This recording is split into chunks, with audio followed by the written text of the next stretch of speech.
Welcome to Drum and Drummer, a podcast focused on drums, drumming and drummers. I'm George Pickering and that's Ben Winty, and we are both professional drummers in this business we call music. So stick around and join us as we pass the time whilst trying to stay in time. A bit like that Killers lyric, I like to solder but I'm not a soldier, you know what I mean? Perfect. I love it. Yeah, That's, there you go. yeah, I'm very happy with that. Good morning, it's Drum and Drummer. It's episode 199, George. Do you know what that means? Were you going to say next week is 200? Last week was 198. He's thrown me there. Yeah, I'm throwing you. What I've done is, because you think I'm going that way, but I've actually gone that way. It's classic. Yeah. Classic. It is classic. Sort of like David Blaine, isn't it? Oh, misdirection. You think I'm going to stay in a glass box. You think he can't stay in a glass box. He can. He actually... He can just. Yeah. Do you know what? I went to see that. I went to see him in the box. So did I. At different ages. Yes. Because now we seem basically the same age, you and I. You know. I take that as a positive. Actually, I'm going to say that I seem younger. Yeah. Yeah. Because actually, why would you want to seem 40? No, exactly. And I don't. But we both just sort both of 34. You know, both 34. And but David Blaine, I remember being very much a child when I saw him, and you were probably yeah, because I was 18. Yeah, you would have been a literal child. Yeah, I would have been 8 years years old. But yeah, and if we were friends then, that's weird. I think that's Isn't it? Especially if I'm asking your mum and dad if you can dep for a gig. You know what I mean? Yeah. He doesn't even play the drums. I know, but in 30 years, 20 years, we'll be doing this anyway. So let's get started now. Or if you were at your uni halls and you're like, I'm gonna go check out David Blaine. Oh, who are you going with? An 8-year-old boy. Yeah. They'd be like, let's go with my mate George. How old's he? Why is age irrelevant? Yeah, but where do you know him from? Primary school. What, you went to primary school together? No, he's still at primary school. Yeah, exactly. But one that'd day. be weird. Yeah. But now it's fine. Now it's fine. Yeah. Back in the dressing gown. Yeah, well, I was about to get dressed and I thought, do you know what? I've still got 10% to dry. Do you know what I mean? We talked about showers and wetness. And, and actually, as I went to put on a dressing gown, I thought maybe I should have done a, whatever you call it, when you finish with your shower, a squeegee. A human squeegee. Squeegee. Yeah. Yeah. Get it out.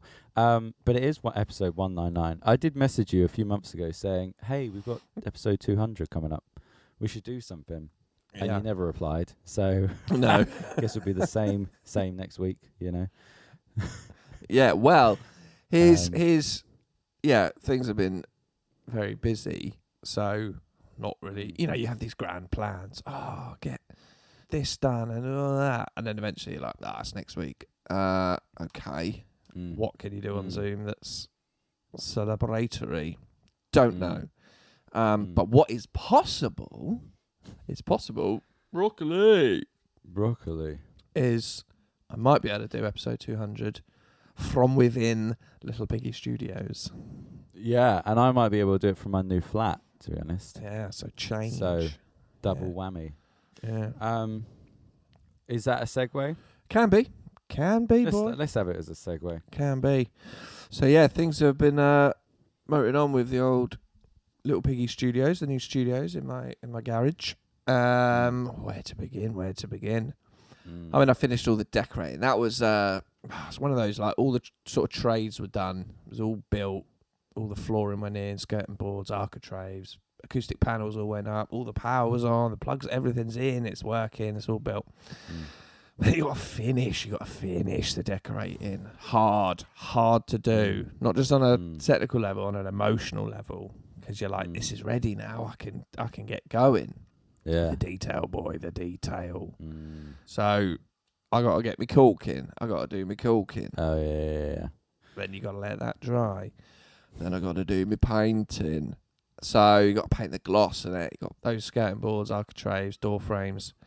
All got to be painted lovely gloss. Some needs priming, some doesn't. And then you got to paint. And it takes time because you got to get those crisp lines. You got to do all that lovely cutting in. But anyway, I got all that done. I painted the door. I did some sealant around the glass doors, but yeah, all the doors are in, everything. So it was like got it to a point where it's like, this is decorated now, this is finished, this is now ready. Still though, I got a big logo going behind the drums of the studio logo in the neon sign, and I'm having a slightly different variation of the logo that's going to go behind the desk. So the neon sign arrived. I got it, opened it up. It's quite big. It's like 1 metre by 1 metre, right, the logo. And I opened it up, and it's a white acrylic board with the neon lights right on it. But obviously, when you open it up, it's just white with just like this piping, and you're like, that costs a lot of money. Yeah. Plug it in. Fuck yeah. Fuck yeah, it took my fucking eyes out. So bright. Yeah. But it's like, right, that is amazing. So I had to get the electricians booked in to come back and fit that. So then you're at a point where you're like, well, I want to move stuff in, but I can't completely block off the areas where these signs are going to go in and be put up. But anyway, Friday, electricians came in, got that sign up. Works a treat. Because you got complications of it runs on a power supply, and we'd run a mains electric because you don't want any cables showing, blah blah blah. You want it to look sweet. But anyway, all working perfect. So there's a light switch for it. Amazing. Very happy with it. So shout out to Neon Filter for making that. I did want you to get the Garth Instagram to do it. I thought that would have been hilarious, but it wouldn't have. A neon sign is a neon sign. Yeah. But for those that don't know, there's a very funny man on Instagram who makes videos, and he runs the neon sign business. But I don't know. There's no point in describing him. But Ben and I, we don't really send reels to each other, but we send his reels. Yeah. They're funny. So they're borderline offensive, but it's very funny. borderline offensive. Yeah. It's like, are we allowed to say that again now? But he'll say something. He'll show like a clip of someone else on Instagram, and then he'll just make a very quick, witty, derogatory remark, and then go straight into get your sign from here, and it's very good. And I kind of wish TV adverts were like that. Yeah, really. I mean, it hooks you. It is genius. Yeah, this person's a fucking idiot. Shop at Tesco. You know what I mean? Yeah, like that sort of thing. Yeah. Exactly. Anyway, but the sign went in. So then I got to a point where actually, like, it's been a mental summer, demolishing the blacksmiths, building this new one, and you want to get it done. Things are always ticking along, and then you wanna get to the point where you want to start moving stuff in and getting it set up. And obviously, had to just push through that last bit of decorating just to get it ready. And then you start moving stuff in, and then I almost had this kind of like, oh shit, it's real now. Like, ooh, and you don't want to mess it up, and you're like, ugh. But one of the big concerns or worries, or you don't know until it's all done, is how soundproofed is this fucker? Yeah. Because I spent a lot of money and a lot of time trying to get that as good as it can be, right? So I want to be able to play drums and it just not be a nuisance to neighbours or anything like that. So the soundproof, is we've got the main garage structure. We've got like air gaps of like 170mm, 100mm stud frame. It's all packed with insulation. All the stud frame is lined with isolation strips, so it has kind of a shock absorber between that and the floors and the ceiling. And then it was a reducto clip rack system installed on the timber frame. Then it was double layers of 15mm acoustic plasterboard sandwiched with in the middle between them was this flexi sound, like really heavy dense rubber. That was all acoustic sealant, nothing, and then it was plastered, painted. Then we had this special layer of flooring going called a reverso mat, which is like a triple layer of like rubber, foam and plywood, and then on top of that, but then none of that touches the walls, and then there's like a lining between that and the skirting board, so everything's kept separate, so to stop energy transferring between the surfaces. And obviously you've got your acoustic panels, and it's like I've spent a lot of money building this, right? And had a great team do it. But until it's all done, you don't. How effective is this going to be? Yeah. And then so you walk in, and you've got the controller, and then you've got double glass doors to the live room and reuse the double glass doors from the blacksmiths that were upstairs in the old studio. So anyway, so after the electricians had been, Neil came in. We got the patch bay soldered, which is great. Thank you, Neil. Oh yeah, he loves soldering. Yeah, he loves soldering. Yeah. Probably be on his gravestone, I think. Probably. Yeah. Not his producing, his mixing, his guitar playing, none of that. No. Boy loved to solder. Yep. Wishes he was a soldier because he loves the war. Not in a Yeah. glad way that people died, but in a just he's sort of fascinated by it, really. It's a bit like that Killers lyric. I like to solder, but I'm not a soldier. You know what I mean? Perfect. I love it. Yeah. That's There you go. yeah. I'm very happy with that. Very happy with that at 8:06 in the morning. That's great. Lovely. That is That's great a lovely stuff. bit of business. Yeah, We're on a roll. What else are we going to do today? Brilliant. Anyway, so we were like, well, one thing left to do is to check how soundproof this is. And I'd moved my Mapex kit in, my purple sparkly Mapex kit. Because I was like, I want to set that up. Maybe that's not what I'll record with. I'm not sure yet. But I've got my 4 toms. I've got, I want to get this, get it in. And I said, well, do you want to just fucking check a kick drum? Kick drum's there, pedals there. So, yeah, just put the kick drum in the live room, put my pedal on. And I was like, Neil, you hit it. I'll go outside. I'll be the first to go and see what it's like. And I was really worried because if it's just annoying and sort of like, oh, there's fucking drums, and people, if they're in their garden, they could just be like, oh, someone's playing drums.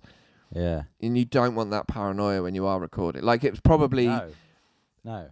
like acceptable noise if you're doing it within reasonable hours, but you still don't want it to be like, when you play, be like, oh, sorry, everyone.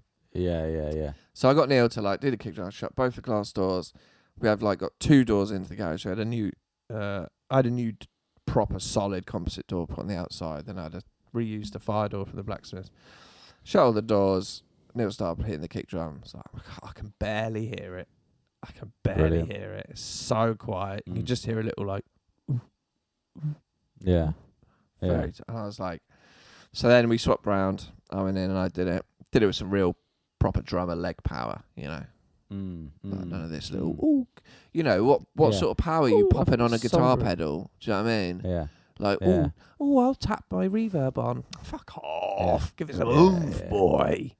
I'm all leg. You know what I mean? And he went out and he was like, yeah, that's really good. It's nice. better than we expected. We knew it would reduce the sound. Sure. Did you try full kit? Yes. So then the next day, I set my full kit up, and I sent my partner in to have a bash so I could hear what it was like outside. Obviously, she's not hitting it with Chateau Can power, No. like us. But cymbals could not hear cymbals at all. Wow, that's impressive. Yeah. Well, it's low end that transfers. That's what low end is. What transfers? Because if you hear a nightclub, what do you hear? You hear the bass when you're outside. Like, you hear the bass. Yeah. Something to do with the size of the wavelengths, all that sort of shit. Oh, science. Yeah. But I was like, I had a dB meter on my phone, so I stood outside, just general background noise, 50 dB, just general outside noise in a residential area. Someone's doing some drilling 4 houses down or whatever. There's a lawnmower. It's just the birds are tweeting, the sun is shining, and then she played the drum and it just didn't change. Oh, amazing! It's like, fantastic, cool. And then we swapped round and then she was like, oh, it's when you get halfway up the garden towards the house, she's like, you can't hear it at all. So I was like, and then I slept really well that night. And I think that was like 6 months of like deep-seated paranoia that I'm going to spend all this money and build this thing. Yeah. And it just, drums will be really annoying. But I think the perfect thing has happened. You're still going to hear it. You can just hear it really faintly. But it's nothing. It's no louder than no one in their house is going to hear drums at all. No. And even if you're outside, probably not. And what I really wanted, and I'm pretty certain that, I went in and had just a play yesterday or Saturday or whatever, and I had to push out my head. No one can hear this outside. This is fine. I can hit the drums, And I think it's that thing that I've done some kick drum. I've done some full kit a couple of times in reasonable hours still, sure. But no one knows I've gone to play drums in there. Do you know what I mean? No one in the vicinity is like, oh, you're fucking playing drums. Yeah. That's not happening. Yeah. So it's fucking great news. So I'm very pleased with that. Especially when you live in like a chavvy area. You know, there's so much noise. Technically, going on the anyway. addresses haven't. Yeah. It's just Sure, it might be very close to Lee Park. well. They've rebadged it, you fool. Yeah. It's a blur. If you put Haven on that, a blurred line there. pop 20% on the house price at least. You know what I mean? Yeah, is that exactly? Where's your borders? Yeah. Where's your borders? This is it. I haven't met your neighbours, but I've seen their garden, and that's enough to, know what they're like as people. Listen, there's nothing Not wrong being with having judgy. your garden full of dog shit. There's nothing wrong. No. Yeah. If you want an old plastic patio table turned upside down covered in mould, that's fine. Yeah. If you want a swing that has literally been taken over by nature, Yeah. it's fine. Yeah. They might be fans of The Last of Us. I'm a fan of abandoned porn. I love abandoned buildings and old sites that have just been left to rot and die. And that's quite nice. I can see that from the bedroom window most days.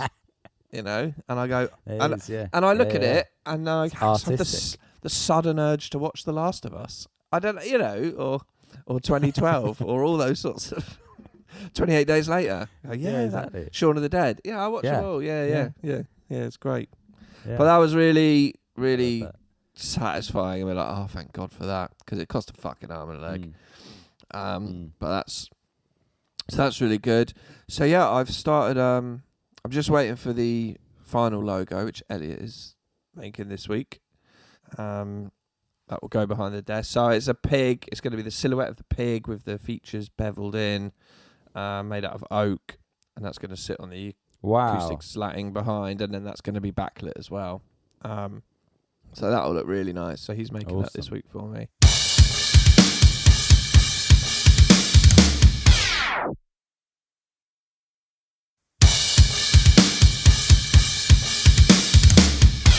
So what else? Oh, I don't know whether it was talking to you, George, but I found myself in IKEA. The other day. Yeah. So, Probably was talking George, to me. George Because going you to did say it. Yeah, he's going to fucking IKEA in Brighton. Fuck you, I'm going to the one in Southampton. Yeah. Oh, I need my IKEA fix. Yeah. So exactly. it was a Thursday evening, Southampton.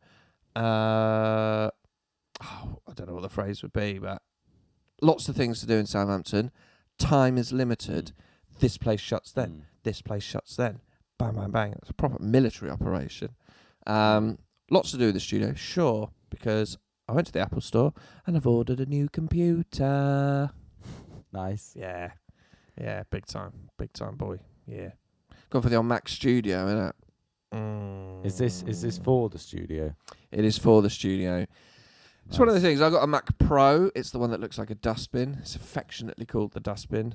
It's just a kind of black cylinder, basically. Looks like you could throw your trash in it. Yeah, it does look like a bin. Yeah, for sure. Yeah. That's about 7 years old. A workhorse, sure. Done its time. But technology moves on, and you're like, I've spent all this money. What's another $4,000? Exactly. Sure. Exactly. Yeah. So I bought Mac Studio, got it souped up. So I should be getting that next week. And I can just sort of really start fresh in the new place. Went to IKEA. Here's something though. Let's get a cheeky meatballs in. Restaurant shuts at 8. We get there 7:54. Nice. I'm sure they didn't piss off the restaurant people at all. Absolutely not. No, I'm sure they were glad we turned up. They could make an extra £6. It all helps. Yeah, because it's going to them. Yeah. We've only got the plant-based meatballs. Okay, let's try it, baby. Let's try it. So how different were they? It was, to be fair, the emotion was the same, if not the texture slightly different. But more you and I had a chat about this once. Yeah. Go on. No, when we went to Burger King on the way to UK Drum Show. And we were saying about how if they just stopped putting meat in the meat burgers and didn't tell anyone, no one would know. Yeah. And no one would care. Do you know what I mean? Yeah. And it's I'm weird. pretty- I saw yeah. a video the other day where it was like someone thought they were eating meat and it was meat. And then they said, oh, this is vegan. And the guy was like, what? I thought I was eating a real burger. You know what I mean? So if someone said, oh, these are the meatballs, you went, yeah, fine. Yeah. Yeah, to be Anyway, fair, I think in that situation, if they'd have gone, yeah, here's 12 meatballs, I'd have eaten them and probably not batted an eyelid. No, So, totally. you know, do what Yeah. you want with that information. Picked up a couple of rugs. It's got some lovely rugs for the control room. Perfect size. Yeah, all good, all good. Also went to the Lego store, innit? Nice. You know, a treat for the studio, a treat for me. Love It's all it. good. Well, speaking of food, if you're done with Ooh, that, yeah. did you ever watch Great British Bake Off? Couple of seasons. I watched a couple of seasons. Yeah, I I watched a couple of watched seasons. So I was never a BBC. Didn't watch any on the BBC. Okay, I watched a couple when it switched to Channel 4. okay. Do you remember When a they guy got rid called- of Melon Sue. Yeah, thank God. Do you remember a guy called Janusz? No. I'd be impressed if you remember names. So basically, 3 years ago, I like the Janusz. exactly. So 3 years ago, there was this guy called Janusz, and he was this big gay guy from Brighton, and he was just everyone's favourite. He got to the final, and everyone said he was robbed, you know. So I was at my care home job, and we get a little thing. Oh, we've got agency on Friday, and it's Janusz from Great British Bake Off. And I was like, you got to be fucking kidding me. And I was trying to tell everyone about this, because that was the season that I really watched, and it was like sort of still COVID, but not really. But it was like every week it was like something to look forward to, you know? You watch any Like, other oh, shit? Yeah. Yeah, exactly. Yeah. It's like when Line of Duty was out, and it's like, oh yeah, Line of Duty. Everyone's, you know, that was Bake Off that year, and Quite similar, actually, So aren't anyway- they? Like Line of Duty in and Bake terms Off. of Drama. what's going on, drama. Yeah. Yep. Yeah. Uh, And always someone at Bake Off kills someone and you don't know who it is till the end. Yeah. Yeah. Exactly. Yeah. And it turns out to be H. Oh no, it turned out to be a guy. Anyway, let's not get distracted. Bad ending. But I was freaking out. I was like, fucking Janusz, this is amazing. I was telling everyone. I was like, do you ever watch Bake Off? They're like, no, not really. I'm like, right, well, you won't even know who Janusz is then. And then he turns up, and he was exactly like he was on TV. You know, he's this big, happy gay guy. What And, was he at doing there? first- Just like come in, say It's hello. just care work. No, Oh. he's literally I was asking about it because he was on Bake Off, and he still does TV bits and stuff, but obviously it's not enough money to live on, so he has to do something that you can drop at a drop of a hat, and so he just does care work for an agency, so he can pick up shifts, and then if someone says, oh, can you come and do this meet and greet or whatever, you know, he can go and do it. So he just rocked up, and at first I tried to act like I didn't know him. You know, I was just like, hi, nice to meet you, I'm George, you know. And then I was like, hey, I got to tell you, I'm a massive fan My of name's yours, George. you know. I've not been on the Great British Bake Off. Who are you? Yeah, exactly. You know, Well, there was so many chances I could have said it. I'm so Janusz, and we're I talking have about been on I the had Great to make British lunch. Bake Off. Yeah.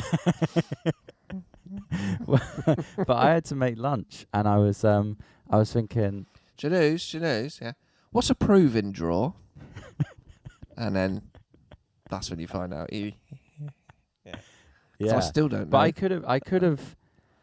could have just gone, because he said, oh, who's doing the cooking today? And I could have just gone, well, you've been on Bake Off, but I didn't, you know, because Yeah. I thought, you know. Who here But in this anyway. room has 1-star Yeah. baker? Yeah, exactly. And he Yeah. has, you know. But anyway, I waited till we started later in the day, and I said, I'm a big fan. And then I said, can you help me with making lunch, you know, because I'm on my own doing it. And it was fairly easy stuff. It was just like put stuff in the oven and the microwave, because they were like, George is doing lunch, we'll make it really easy. It was for him, easy. 'cause this It was isn't his just job. 16 identical croissants filled with cream. You know. Noel Fielding, what are you doing here? But what happened?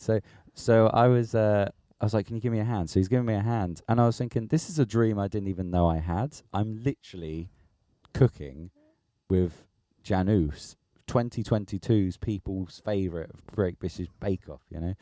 So it was amazing. He didn't win. He's skint. He's doing care work, but I know, this is it. Yeah. he's still happy inside, sort of. Yeah, he's very happy. But I asked him a million questions. I was just like, you know, I'm like, once I'm off, that's it. Oh yeah. And he couldn't get away, you know. Wait, I mean, Fuck it, let's get him on the pod.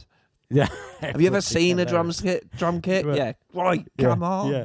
But it was funny afterwards. I hung out with my boss actually because she came in and I left and went for a coffee, and she was going, I've known you meet drummers that you idolise, and you're sort of ambivalent about it. You meet someone off Bake Off. Even now, I'm buzzing. Fucking Janusz off Bake. It was insane, you know. So anyway, I had to tell you that. But just before we wrap up, I'll tell you about this gig I had on Saturday. Yeah, sure. It was the most wild function I've ever done. First of all, you have to get there for 1, which was annoying. Yeah. Extra fee added, basically a double fee, so no one really minded. But it was in Suffolk, so I left at 9 to be safe, because you got to do Dartford Tunnel and stuff. Yeah, you're gonna go. And I ended up being there round like an and hour then early. Yeah. Exactly. So I know that route, boy. I know that route. Yeah, big time. But traffic was fine, broccoli. So I get there for 1, and we set up, and then we're done by 3, and we're not on till 8. So we're like, well, what do we do now? You know. So the 2 lads went into town. I tried to learn a few songs for another gig I'm doing, and then I was tired because I didn't sleep well night before, so I just slept in my car for a bit. And then Tim Love came back. He woke me up, and we were chatting a bit. And then I went into town, and then we were near some woods, so I was walking around these woods, and I was like, "This is weird." Like, what? Like, because there was nothing to do. Also, my phone had died, and I couldn't charge it. God. So then it was just like and then it gets to like 6 p.m. and we said we'd meet back at like 6:30, and we met back at 6. Me, Tim, and this bass player I'd never met called Dermot, and we were going like, Dermot O'Leary. Well, would have been great, wouldn't it? I think he It would was. play the bass if he was in a band. I think so. I think he'd be the bassist. Or drums, but like kind of a bit mongy playing the drums. You know what I mean? You'd be like watching, going, "You're not really." No grace. No grace. No. All at 10. But we were like, God, we've still got 2 hours before we got to do this gig, you know? And so we're just kind of killing time however we could. But anyway, we get to the gig, and it was the most drunk I've ever seen a whole room of people. Usually at weddings, there's a few that are drunk, and maybe someone falls onto the stage, but it'll be like 1, and then they have enough sober people or enough people that aren't fully drunk to kind of help out. But this was just carnage from start to finish. So first song we're playing, a woman fully falls on stage, and we're on this stage that isn't even, it's quite rickety as well. Like if you step on one bit, it kind of bends, you know. And so this woman falls on stage, and then we're in like a teepee thing. Someone else starts climbing like the wooden beam holding up the teepee, like just going all the way to the top. We're like, this is fucking mental. And then things like that just kept happening, but it wasn't like it was just one person. It was like all of them, you know. And so after we finished our first set, I was like, I'm going to put my blanket on the kit.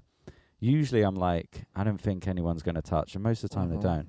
But I put the blanket on the kit and the sign that says "Do not touch the drums." I went off stage. That's my boy. Yes, that's the little 8-year-old I knew. This is it. And within 2 minutes, people are on the stage, and someone had tried to take the fucking thing off the kit. Ooh. And I was like, "What the fuck are you doing?" Do you know what I mean? So we go on, and it just kept happening. Like we'd be like, "Everyone get off stage," you know. And I even held my sign up in the air, like, "Do not touch the drums," you know, kind of a bit dicky, but I was like, fuck it, you know. So then we go off, and within a minute, people are back on the stage. I'm like, oh my God. So at that point, I was like, I just can't leave the stage. I just had to sit on the stage in the break, you know.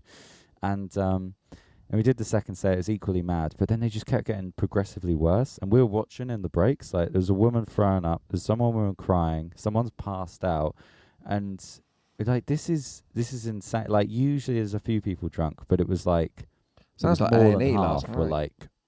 like, well, this is it.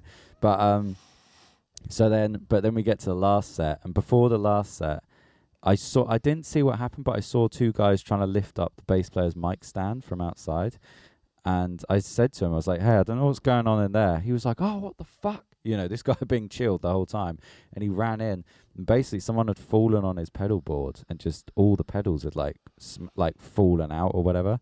And the mic stand had fallen over. And then we started the third set and we were playing Yellow, you know, which isn't even a fast song.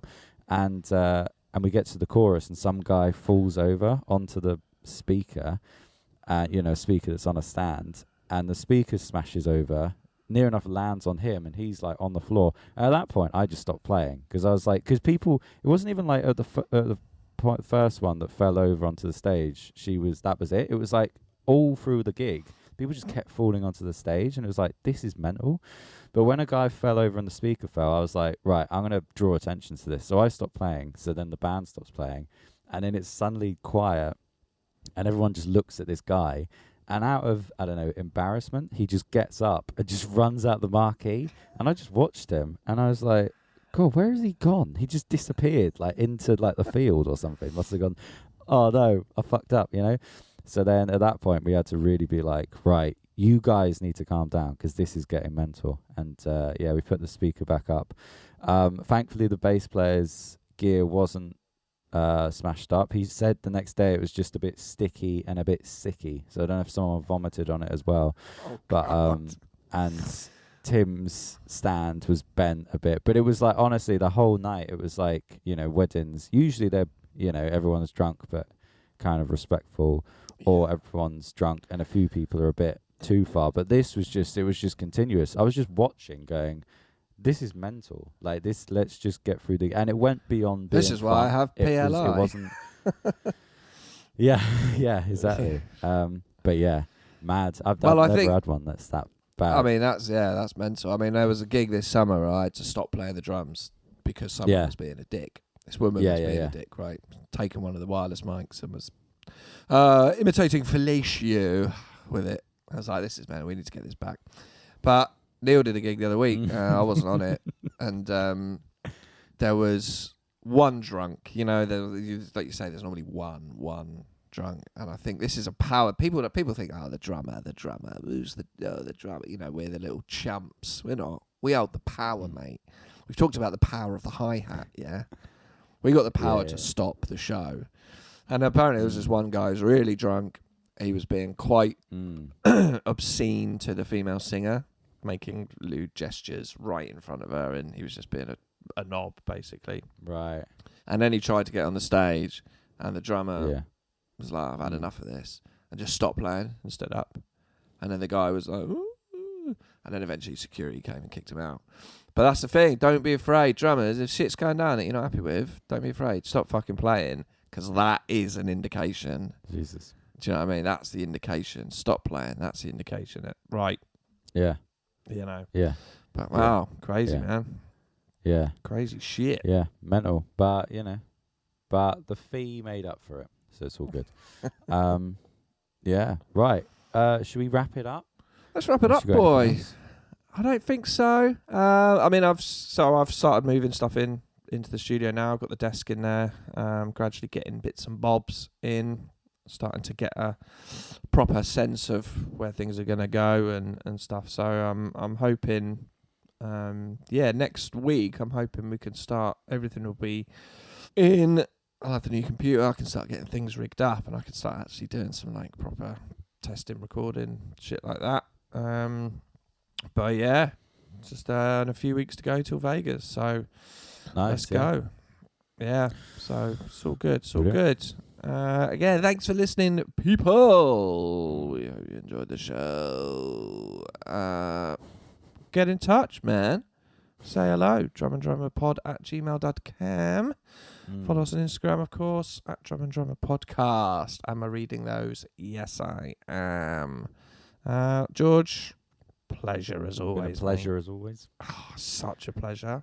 And who'd have thought this all started because of David Blaine? Yep, we'll see you next week. Bye-bye. Bye. Thank you for listening to Drum and Drummer. You can find us on Instagram @drumanddrummerpodcast. And you can send us an email to drumanddrummerpod@gmail.com. Remember, just pick up the sticks and twat it.